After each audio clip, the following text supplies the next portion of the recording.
Mundial das Estrelas, das individualidades de Messi, Mbappé, Haaland, Kane, foi conquistado por uma equipa. Uma verdadeira equipa, um grupo de jogadores mais forte do que qualquer personalidade. Quase mês e meio depois está fechado o Mundial, que quando voltar estará aqui bem perto, mas isso são assuntos para daqui a 4 anos. No domingo, em Nova Iorque, o futebol coroou Espanha, porque Espanha foi a melhor equipa do Mundial e isso ainda vale muito quando 11 futebolistas se propõem a entrar no relvado. Sejam bem-vindos ao último no princípio, era a bola versão mundial, esta maratona de quase 40 dias, mais de 100 jogos e um Espanha-Argentina que só podia acabar de uma maneira, com o segundo título da história da seleção espanhola, que repete assim o feito de 2010. O meu nome é Lídia Peralta Gomes. Hoje, por motivos de força maior, não temos o Rui Malheiro connosco, mas está cá o Tomás da Cunha. Olá, Tomás. Olá, Lídia. Olá a todos. Olá. E obrigada por estas semanas de análise diária. É sempre um gosto. O Expresso tem uma nova subscrição que lhe dá acesso completo ao The New York Times, com atualidade, jogos, culinária e muito mais. E ainda aos conteúdos exclusivos da SIC Notícias, incluindo o Direto Vertical, a nova e inovadora emissão que se adapta ao seu smartphone. Subscreva em expresso.pt/digital. Expresso. Liberdade para pensar.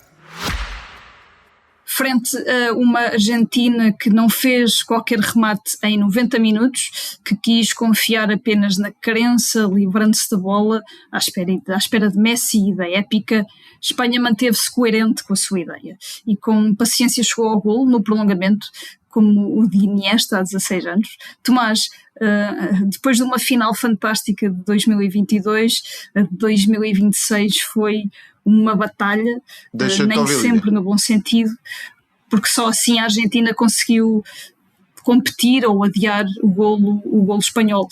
Foi uma final em que só uma equipa quis ganhar usando armas futebolísticas. No fundo é de facto essa imagem que fica, de que a melhor equipa venceu o torneio.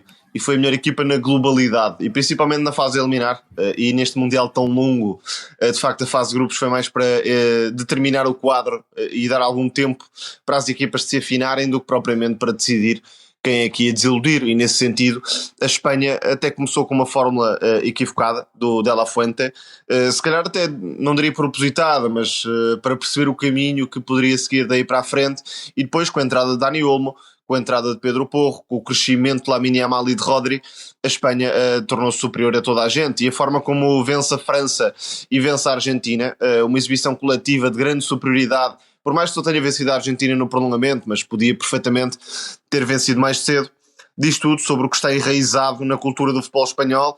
Vence o Euro 2024, também de forma clara, eu diria, e vence este Mundial 2026 de forma esmagadora. Um campeão do mundo com uma ronda extra de 16 avos de final que só sofre um golo, de facto está apresentado em relação ao domínio do jogo, muitas vezes defendendo-se com a bola, mas também com grandes atuações defensivas de Cucurella, dos centrais, em particular do Cubarsí, que tem se calhar um momento da final a seguir ao golo, que é aquele corte já perto dos 120 minutos para impedir que a Argentina chegasse ao empate, um corte ali na pequena área, grande mundial do Cubarsí. E depois principalmente com o retorno do Rodri à melhor versão. Há uma frase interessante do Guardiola há uns meses a dizer que o melhor Rodri iria voltar no Mundial, e aí esteve ele. Parece-me exagerado dar-lhe o prémio de melhor jogador, nesse sentido o privilégio do coletivo sobre o individual, quem quer que seja na equipa da Espanha, acabou por ser notável, mas ainda assim um grande torneio do Rodri. A troca do Fabian, que teve entrada no 11 no lugar do Pedri, que estava com pouca frescura acima de tudo, e isso prejudicou o discernimento em determinados momentos. Mas, por exemplo, no caso do Lamine Yamal, que de repente aos 19 anos tem um europeu e um mundial, é um jogador que respeita o coletivo, que está dentro da dinâmica coletiva. Não há ajustes para que o Lamine Yamal possa ter mais conforto, e isso difere do que acontece, por exemplo, em Portugal, ou do que acontece, por exemplo, na Argentina, com o Lionel Messi. Lamine Yamal é um jogador como outro qualquer, não em termos de talento, não em termos de improviso, mas em termos de regras coletivas, e isso acaba por ser notório. Depois, outro fator decisivo, e mais uma vez na final, é o peso do banco de suplentes, e o banco de suplentes deu desde logo a jogada que termina com o golo do Campeonato do Mundo, Nico Williams a ganhar o segundo poste sobre Molina, Pedro Porro no cruzamento, lá está, mais uma vez a pontuar um grande Mundial como lateral direito da Roja, e Ferran Torres. O Simeone esqueceu-se, ficou não sei se era a ajeitar a meia ou o que estava a fazer, mas esqueceu-se, e o Ferran Torres, que de facto cresceu muito em termos de instinto finalizador, dá o título, como Iniesta em 2010 no prolongamento, mas diria que esta Espanha até vence de forma mais clara do que essa Espanha, e também juntando o europeu ao mundial, portanto é uma nova geração dourada para a Espanha, e agora vamos ver onde vai parar. E é mesmo pegar um bocadinho por aí, apesar desta Espanha 2026, como disseste, parecer ainda mais dominadora, a verdade é que há aqui algum paralelismo, nomeadamente o começar mal, ir crescendo e mostrar toda a sua qualidade frente aos adversários mais difíceis. Espanha, depois de amarrar França, faz o mesmo à Argentina. Messi passou despercebido no jogo. Sim, se nós virmos ali até aos 16 avos, enfim, até oitavos, de certa forma, não foi propriamente uma exibição dominadora da Espanha frente a Portugal. Na primeira parte então não foi de todo, mas ali até certa altura a Espanha transmitia muitas dúvidas. Parecia que quando apanhasse um adversário mais a sério poderia cair por não ter um ritmo tão constante na troca de bola, por não conseguir empurrar tantas vezes o adversário para as zonas de desconforto, mas isso a certa altura do torneio, ali quartos de final diria, acabou por se alterar. Mesmo a Bélgica, apesar de ter marcado, ter sido a única equipa que marcou, sofreu muito para travar a dinâmica espanhola. E termina o torneio contra a França e contra a Argentina a dar uma sensação de indestrutível, ou seja, de que ninguém poderia ganhar esta Espanha e que a baliza adversária, ou a baliza espanhola neste caso, está muito longe. A Argentina viu sempre a baliza a 60 metros, isso sem exceção, tirando ali os 10 minutos finais, já em desespero, quando a Argentina arriscou tudo por tudo. De resto, a Espanha fez sempre o campo muito grande para os adversários, e nesse sentido a Argentina, nem com as apostas no Giuliano Simeone, por exemplo, no Montiel, que é um lateral que transporta bem jogo, não conseguiu ter saídas, ou no Nico González também, que acabou por ser titular, muito por culpa do lado direito espanhol, Pedro Porro e Lamine Yamal. Mas no fundo a Argentina parece que aceitou os golpes na primeira parte, mais uma vez, como já tinha feito noutros jogos, ou seja, esperar pelo momento certo para depois crescer ofensivamente, mas nesta final nunca se soltou ofensivamente. O jogo foi sempre da Espanha, à entrada do Pedri na segunda parte, que também acabou por acrescentar outra criatividade em zona central, e o gol pareceu sempre uma questão de tempo. Foi o Dibu Martínez a adiar essa inevitabilidade, que só chegaria no prolongamento, e no caso do Messi, fez um dos jogos de menor influência que vimos neste torneio, sem dúvida, mas até nos últimos largos anos de carreira. É raro vermos Messi tão desconectado, mas se a Espanha enquanto equipa não deu qualquer tipo de solução e de saída à Argentina, obviamente Messi ficou fora do jogo, e o domínio foi de tal forma que ali a certa altura da segunda parte, e então de forma clara no prolongamento, se calhar se fosse outro qualquer justificava-se a saída de Messi, mas assim o Scaloni teve de ir até ao fim, e ali na ponta final podia ter acontecido um golo. E na primeira parte, 11 contra 11, a Espanha trabalhou muito bem taticamente, a forma como orientou a pressão da Argentina para o lado esquerdo, ou seja, para as zonas mais distantes de Messi. E aí apertava. Tirar do jogo. Sim, para o tirar do jogo, aí apertava e praticamente deixou a Argentina sem saídas. Portanto, Rodri, Fabian, os centrais em grande plano defensivamente, e a Espanha depois ofensivamente. Não é uma equipa de grande fantasia, de grande brilhantismo, mas foi criando as suas oportunidades, com o Oyarzabal também muito móvel, o Dani Olmo à procura do espaço certo, quer mais por dentro, quer nas aproximações ao Lamine Yamal e em ruptura, e no fundo tornou-se uma questão simples para a Espanha, um bocadinho dificultada pelo cronómetro, mas pouco mais do que isso, não tanto pelo adversário. E pareceu-me a Argentina, foi como também se tudo rebentasse neste último jogo, todos os problemas da Argentina, nomeadamente até a questão física. Scaloni tem de ir ao banco uma série de vezes por causa de lesões, nomeadamente os dois centrais. Sim, o Lisandro estava a fazer um bom torneio, tal como o Cuti Romero. Aliás, esse triângulo, Lisandro, Romero e Dibu Martínez, explica muito do sucesso da Argentina neste troféu, ou neste torneio, aliás, ou pelo menos a forma como foi resistindo, já que não havia outro tipo de intenções, condições dadas por Scaloni para a equipa ter outro tipo de protagonismo ofensivo. Mas o que me parece é que esta final acaba por destruir a imagem que o Scaloni criou ao longo do tempo. Obviamente não destrói tudo, há coisas que ficam e desde logo a marca nos troféus que conquistou, mas é uma última imagem. Se for a última imagem de Scaloni e do próprio Messi, ainda não está oficialmente confirmado, veremos o que vai acontecer, mas é uma imagem que de facto reforça aquelas narrativas de crítica muito feroz à Argentina, de não jogar futebol e de ser excessivamente dura. Isso não é verdade, obviamente. A Argentina sim é uma equipa dura, mas sim também teve muitos momentos de futebol. Aliás, neste ciclo até ao Mundial, atropelou o Brasil com uma grande exibição. Se formos mais atrás, tem um grande show contra a Itália na finalíssima. Tem um Mundial 2022 com bons momentos, a primeira parte contra a França, por exemplo. Ou seja, era uma equipa que quando tinha de bater, entre aspas, batia, mas quando tinha de jogar e quando podia jogar, também jogava. E esta final dá apenas o lado negro desta seleção argentina, o lado feio de ganhar a custo custar, de prejudicar o adversário se for para prejudicar, mas não conseguindo juntar aquelas aproximações para meter o Messi no jogo, em combinações com os médios, e aquela alma, mas a alma positiva. Viu-se apenas o lado emocional na expressão negativa de picardia, de luta com o adversário, a roçar a maldade em determinados lances, e no pós-jogo também. Portanto, a cultura argentina sempre foi muito marcada por esta luta entre o bem e o mal. Aliás, falámos disso na divisão da final. A Menotti e Bilardo, as duas grandes forças do futebol argentino em termos de pensamento, são exatamente isso, é quase o bem e o mal. O Yin e o Yang. Sim, sendo demasiado simplista, mas um pouco isso, o futebol mais bonito, mais trabalhado esteticamente, e o futebol mais de rua, onde não há regra, digamos assim. E na verdade, nesta final, os críticos ganharam a Argentina nesse sentido, críticas exageradíssimas em certos momentos, desde logo as teorias sobre a FIFA, e a FIFA, todos sabemos, é uma instituição pouco recomendável, mas desde logo o Messi não venceu o prémio de melhor jogador do torneio, o que parecia óbvio, e até, por exemplo, o Mbappé poderia ter vencido esse troféu de melhor jogador e acabou por ir para Rodri, que fez um belíssimo torneio. Quanto a isso, nada a dizer. Mas em relação à Argentina, acaba por ficar a sensação de que foi mais longe do que poderia merecer caso o torneio tivesse outro caminho mais dificultado. E então, se tirarmos Messi da equação, não sabemos realmente onde é que a Argentina de Scaloni teria ficado. O 11 inicial foi muito estranho, pela ausência do Paredes, sobretudo, que deu outra responsabilidade ao Enzo Fernandes em zona central, e sobretudo, e isto já vem de trás, já tivemos a oportunidade de falar disso noutras alturas, rejeitou por completo a tentar abrir qualquer coisa em relação à juventude, em relação à frescura,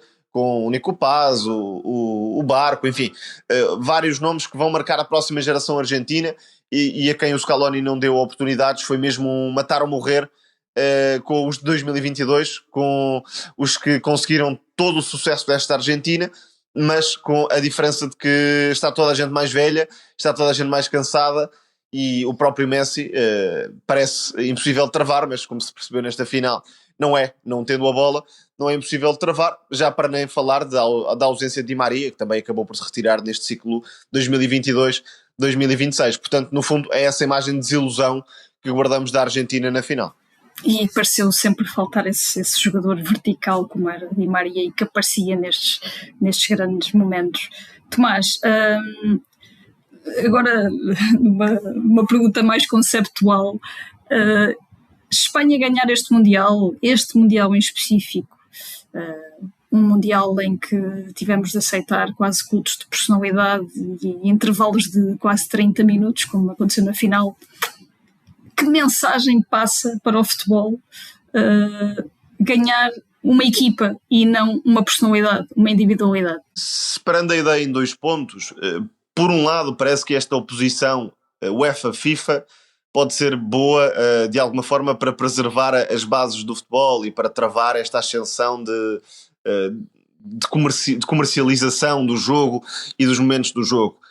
Parece que algumas regras não serão utilizadas nas competições da UEFA, desde logo esta das paragens para hidratação / publicidade a meio dos jogos, e isso alterou muito a dinâmica de certos jogos, convém não esquecermos isso. Portanto, parece que nas provas da UEFA isso não vai acontecer, a menos que se justifique, o que claro, nem sempre foi o caso. Sempre foi justificável em casos em que está muito calor, por exemplo. Sim, se for esse o caso, obviamente é outra história, mas aqui não foi muitas vezes o caso e acabou por se manter.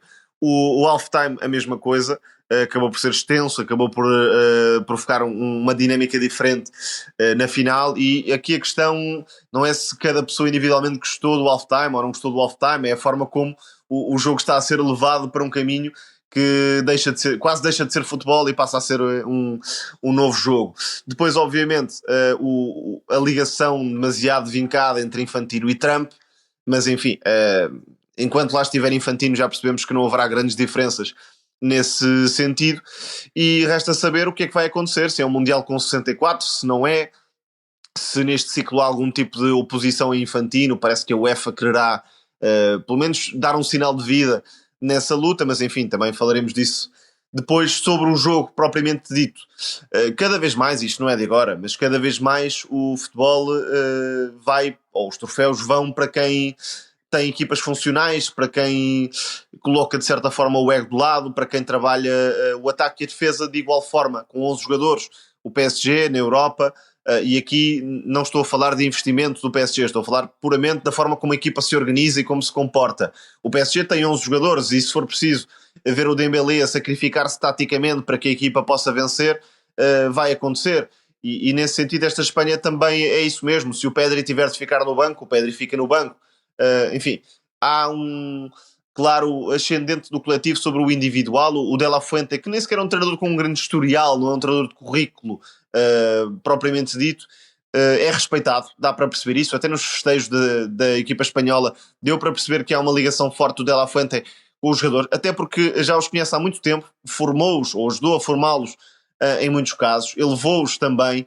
E nesse sentido a mensagem que fica é de que, por mais que os jogadores possam dar avanço, o Bellingham, o Haaland, enfim, elevaram o patamar das respectivas equipas em vários momentos, mas na hora H a Espanha enquanto equipa não deu hipótese.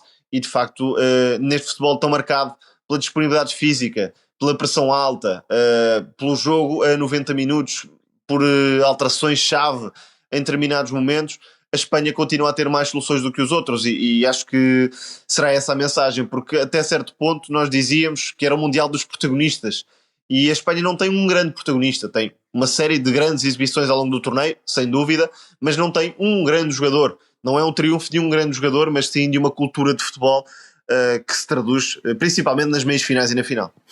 E por falar também nessas questões individuais, que neste caso, algo que já falaste aqui no episódio, não é muito comum a FIFA não olhar para estatísticas como gols e assistências quando dá o prémio de melhor jogador de uma competição, neste caso o Mundial. Rodri acabou por ser escolhido. Já disseste que achas que pode ter sido um exagero, apesar do grande Mundial que o Rodri faz. E eu te perguntar se te surpreendeu um bocadinho esta guinada da FIFA, e a quem darias o prémio. Sim, há dois vícios, entre aspas, na atribuição de prémios. Um deles é o lado estatístico, propriamente dito, golos e assistências, ou principalmente golos, e o outro é o valor coletivo que depois é transportado para a valorização individual. E nesse sentido o Rodri acaba por ter esta segunda. A Espanha venceu e o Rodri venceu à boleia da Espanha. É claro que se a Espanha não vencesse, o Rodri não iria vencer, e portanto é um título individual que está associado ao título coletivo. Com isto não quero desvalorizar o torneio do Rodri, que já elogiei de forma claríssima. E na fase de eliminar, se calhar até foi o melhor jogador, ou pelo menos muito perto disso. Agora, olhando para todo o torneio e para o peso individual dentro do coletivo, eu acho que o top 3 de facto andou em Messi, Bellingham e Mbappé. Ou tenho algumas dúvidas em relação a Mbappé e Bellingham na ordem, mas quanto a mim o Messi foi de facto o melhor jogador do torneio, porque não dá para colocar a Argentina num patamar a que chegou sem Messi, da mesma forma que é muito difícil imaginar a Inglaterra sem Bellingham conseguir terminar em terceiro lugar, porque faz um grande jogo no México, faz um grande jogo contra a Noruega, mas quando digo grande jogo, é um jogo salvador, não é apenas uma grande exibição, é um jogo salvador, em que muda completamente a dinâmica e o resultado. E nesse sentido também é difícil imaginar a Inglaterra sem Bellingham a chegar ao terceiro lugar. E o Mbappé, da mesma forma, não joga tão sozinho, teve companheiros também em grande nível, mas o Mbappé em mundiais transcende-se, e nesse sentido individualmente fez uma grande competição. Agora, claro que o Rodri é absolutamente indispensável para a Espanha, mas o que quero dizer com isto, e até forçando um bocadinho, é que se calhar a Espanha não tendo o Rodri e tendo o Zubimendi, enfim, poderia vencer na mesma. Não é líquido que a Espanha não vencesse o torneio se tivesse ali o Zubimendi em vez do Rodri. Com isto, acrescento, não estou a tirar mérito ao Rodri, acho que faz um grande torneio, mas para mim, não para melhor jogador da prova. Muito rapidamente, quanto aos outros prémios, o Unai Simón, a questão de só ter sofrido um golo acaba por ser um prémio quase mais coletivo do que individual. O Cubarsí, vou confessar aqui da minha parte, não me lembrei dele no início do torneio para melhor jovem. Falámos muito de Boadi, de Diomandé, de tantos outros, mas Cubarsí de facto faz um Mundial irrepreensível. Aí já acho absolutamente justo, e justo também o facto de não ir para Lamine Yamal, que seria a escolha mais óbvia. Exatamente, ainda pode ganhar no próximo. Exatamente, tem apenas 19 anos, portanto poderia vencer, mas essa atribuição acho justíssima. O Cubarsí fez um torneio quase imaculado, pouquíssimos erros, grande contribuição ofensiva, mas também defensivamente um QI elevadíssimo para antecipar, para coordenar a linha defensiva, perceber quando subir ou baixar, tecnicamente brilhante, portanto, e ainda tem o corte decisivo na final, portanto é um torneio de grande nível do Cubarsí. É um central cuja equipa deixou fazer as coisas mais confortáveis e as coisas que o valorizam, e nesse sentido deu uma grande resposta. Em relação ao Unai Simón, é o prémio para o guarda-redes que sofreu menos golos, mas o Unai Simón faz apenas 10 defesas de baliza, digamos assim, portanto é um prémio para a defesa, basicamente. É um prémio para a equipa e para a forma como defendeu coletivamente. Individualmente houve outros guarda-redes que tiveram mais mérito, o Pickford, o Dibu, o Kobel, por exemplo, mas enfim, sofrendo um gol no torneio não se pode dizer que seja estranha esta atribuição.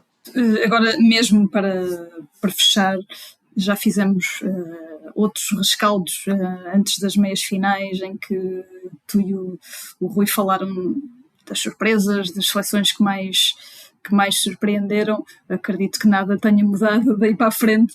O que te ia pedir era que fechasses estas 5 semanas com um último resumo do que foi para ti este Mundial e como vai ficar na tua memória. Começando pela Espanha, já o dissemos, justíssima vencedora, nada a dizer, vence França e Argentina, que eram se calhar as duas principais candidatas fora a seleção espanhola, de forma quase imaculada. Grande surpresa para mim foi Cabo Verde, pelo entusiasmo que provocou, não apenas pelo patamar, pela dificuldade que provocou à Espanha, à Argentina, mas pelo entusiasmo que Cabo Verde provocou a vê-lo jogar, e nesse sentido vão ficar quase como a Costa Rica de 2014, não indo tão longe, mas é justíssima essa comparação para Cabo Verde. Depois um torneio marcado de facto por grandes exibições individuais e grandes momentos individuais de Mbappé, de Kane, de Bellingham, de Haaland. Não esquecer a Noruega, que não é uma grande surpresa porque já prevíamos alguma coisa para esta Noruega, mas não deixa de ir a um prolongamento nos quartos de final, e também com um festejo muito particular, uma forma de apoio muito particular. Também marcou o Mundial. Noruegueses, que marcou sem dúvida este Mundial. Pouco de Portugal, soube a pouco, é um fim de ciclo, pelo menos no caso de Roberto Martínez.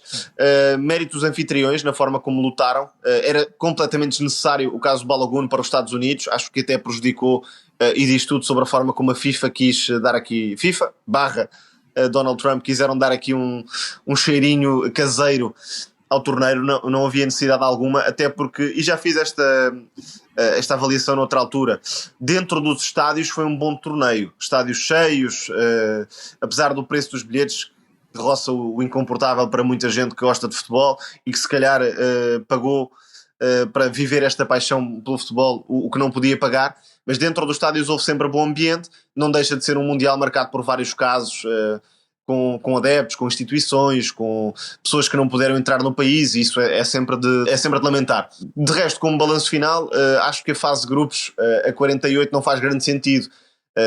Se é para isso, prefiro que seja a 64, porque sempre temos a história de Curaçao, por exemplo, histórias dessas que acabam por marcar o torneio, mesmo que não sejam seleções para ir muito longe. De resto, acho que é isto. Messi, mais uma vez, deixar uma marca na história do futebol, mesmo sem o título. Lamine Yamal quase a herdar o testemunho. É isso que vamos lembrar, provavelmente, a banheira que depois se tornou numa final em New Jersey. daqui a 4 anos há mais, esperamos com menos casos e com futebol igualmente bonito. E assim terminamos não só este episódio, como esta aventura do Mundial. A sonoplastia ficou a cargo do João Luís Amorim. Obrigado, líder. O No Princípio Era a Bola voltará na sua programação habitual em breve. Obrigada, Tomás. Deixo também aqui um obrigado ao Rui Malheiro e um agradecimento a todos os que nos ouviram ao longo destas semanas. Até breve.